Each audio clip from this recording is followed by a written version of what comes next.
Vamos al primer libro. Ahora estamos estudiando el segundo libro de Samuel. Los que reciben sus guías en el club de lectura, en buena hora si abren su celular. Pero antes de ir a las preguntas, quiero poner el contexto histórico. Me imagino que recuerdan que semanas atrás les hablé sobre los clásicos de Coelet. Esta fue la frase que un joven de forma brillante en mercadotecnia se le ocurrió cuando todavía las predicaciones se grababan en cassette, llamar a aquellas predicaciones en donde más cassettes, más copias se habían vendido. Claro, eso ha cambiado ahora con la tecnología. De hecho, son otros sermones, según YouTube, los que tienen muchas más vistas, pero eso no es importante. Lo importante es que este capítulo da a luz otro de los clásicos de Coelet. A este recuerdo le llamé Mr. Simpatía. Les voy a contar de qué se trata. De hecho, es uno de mis pasajes favoritos en la Biblia. David, el rey David, ya habiendo unificado el reino, es decir, las 12 tribus habían ofrecido su subordinación y con cariño aceptaban el liderazgo de David, decidió llevar el arca del pacto allí donde habitaba la presencia de Dios hasta su ciudad y convertir lo que en ese entonces se llamaba la ciudad de David en Tierra Santa. Durante mucho tiempo se le llamó la ciudad de David. ¿Por qué? Porque fue, si no la más difícil, una de las más difíciles de conquistar. Quien hizo eso fue David. De ahí que todos le llamaban la ciudad de David. Pero David, con un corazón humilde, quiso quitar ese nombre para llamarle Tierra Santa. ¿Cómo? Llevando el arca hasta su ciudad. Pues bien, para ello planeó un desfile apoteósico. ¿En honor a qué? Era la costumbre.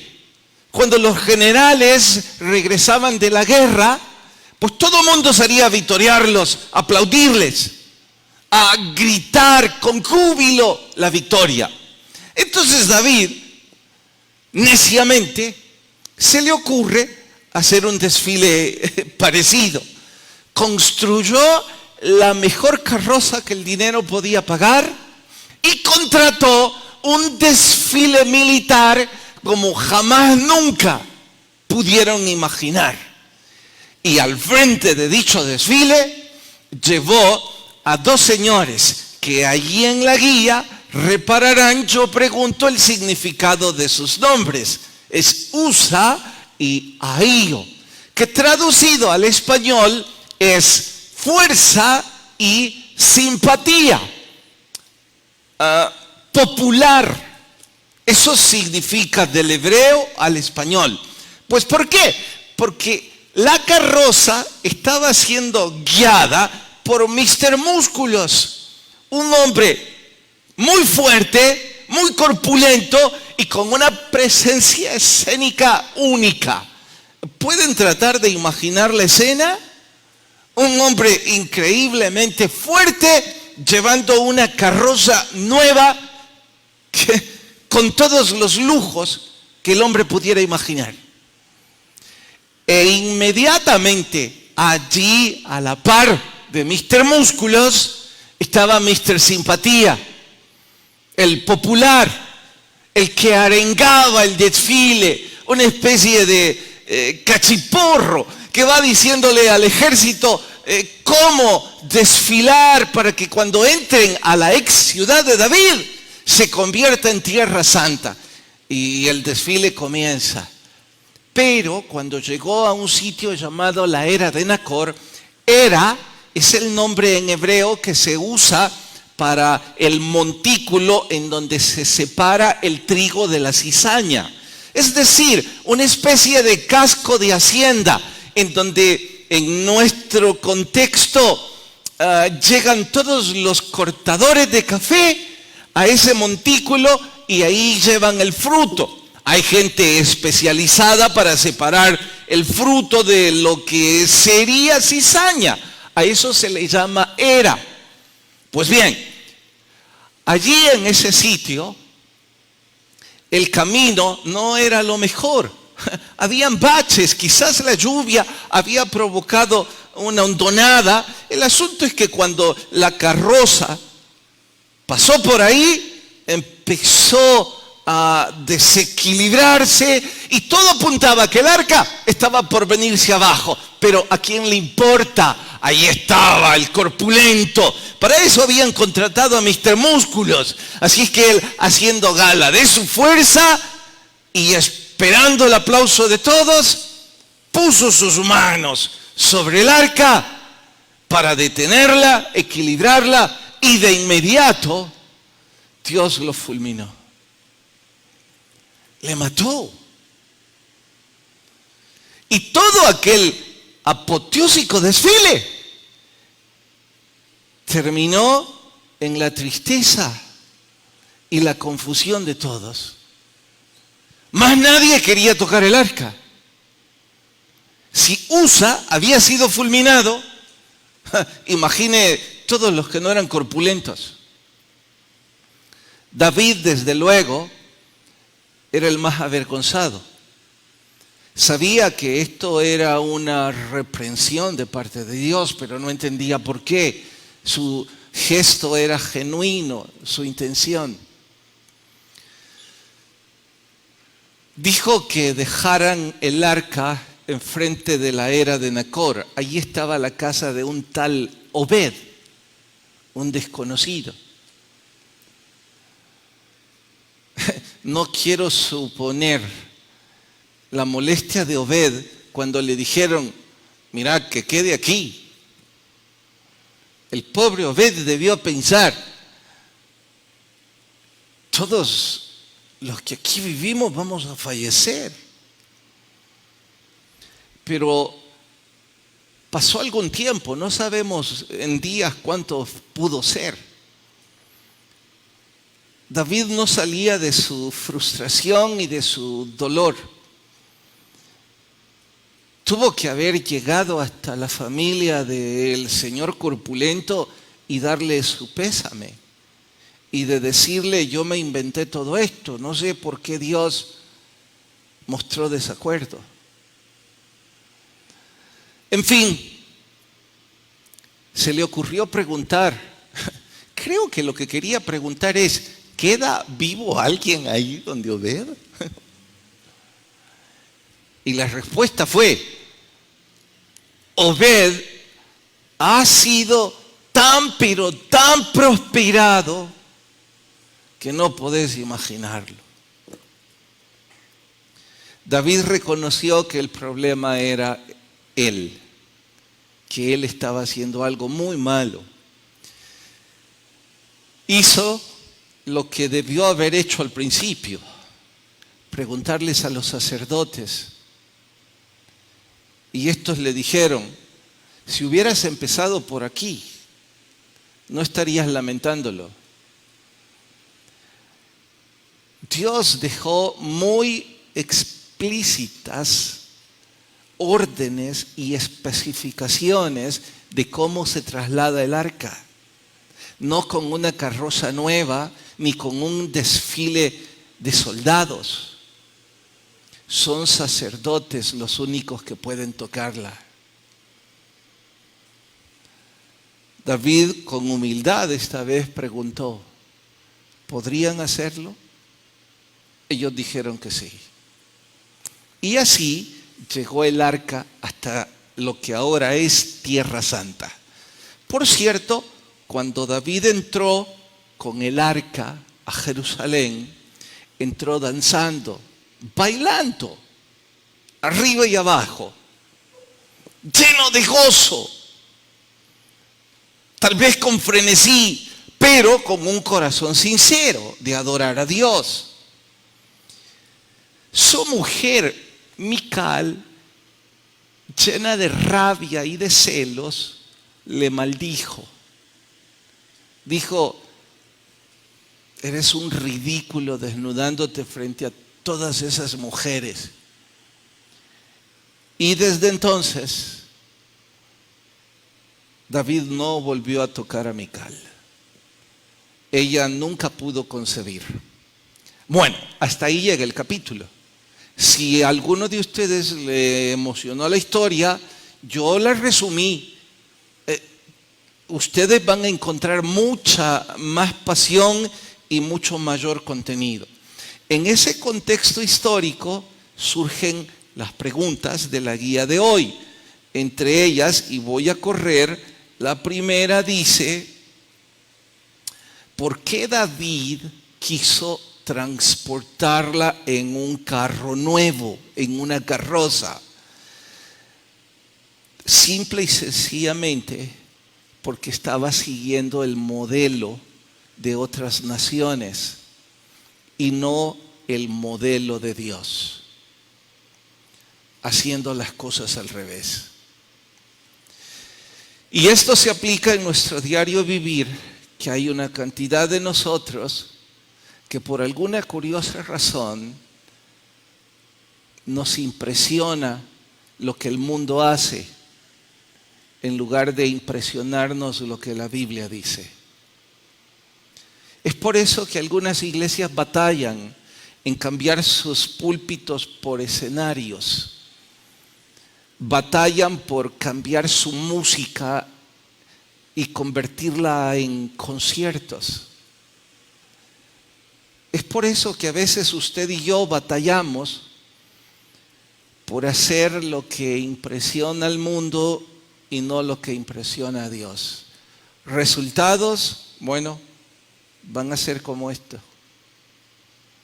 Es mejor hacerlo a la manera de Dios. ¿Qué significa era? Un lugar, dije ya, en donde separan el trigo de la cizaña. Pueden estar seguros que van a haber momentos en nuestras vidas en donde Dios va a tener que separar toda la impureza que nos obsesiona, y puede ser doloroso si no tomamos la determinación de nosotros luchar con nuestra propia impureza. Obed disfrutó la bendición de Dios no porque el arca estaba ahí, sino porque Dios estaba en su favor. Si usted y yo nos interesara agradar a Dios, seguramente los resultados serían diferentes. Pero hay algunos que lo único que les interesa es, primero, agradarse a sí mismos. Viven en un mezquino hedonismo. Eso significa tratando de satisfacerse con cualesquiera placeres. No hablo de desenfreno, hablo de satisfacerse y disfrutar todo lo que la vida da, porque la vida es corta. Nadie dijo que deberíamos privarnos de disfrutar de lo que Dios da, pero cuando su vida es únicamente satisfacerse a sí mismo, no va a poder escuchar la voz de Dios. En cuanto a Mical, la mujer de David, estoy corriendo porque ya no hay tiempo. Son 7 preguntas y solo abordé 2 o 3. Señoras, yo no dejo de sentir compasión por esta mujer. Si ustedes están leyendo la Biblia, que espero así sea,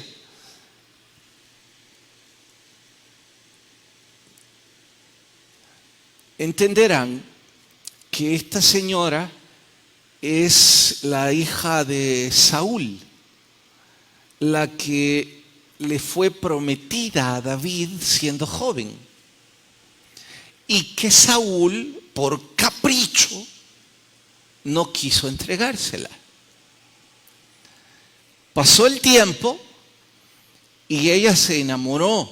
Si mal no recuerdo, el nombre de este fue Palti o algo así. Y ambos se amaron. Y era una especie de romance de película.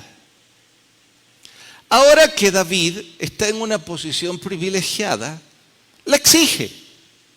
Y le importa un comino que ella ya está casada y que ama a su esposo.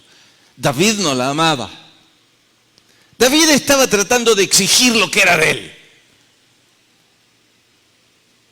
Como el necio y tonto machista que siempre exige sus derechos. No le preguntó a Dios, no le preguntó a la sensatez, no le preguntó a ella. Dio la orden, tráiganla porque me pertenece. Su esposo lloró todo el camino tras de su mujer. Y habría sido capaz de pelear por ella hasta que el general le dijo: aquí para, no puedo ayudarte, regresa a tu casa.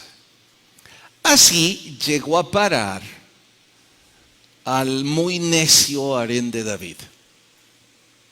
Así que puedo deducir de que ella anidaba cantidad de resentimiento y amargura. En medio de esa amargura, llena de rabia, le grita groserías a David. Sé que algunos en este punto ya tomaron partido por ella. Y estarán diciendo: David se tenía bien merecido los gritos. El problema es que la que no volvió a ser feliz en su vida fue Mical. Porque David no se acercó a ella, así que la condenó a la esterilidad. Una maldición en ese entonces. Es probable que hoy día hay mujeres como Mical, casadas con un troglodita grosero que las lastima y las utiliza. Un misógino que abusa de ella.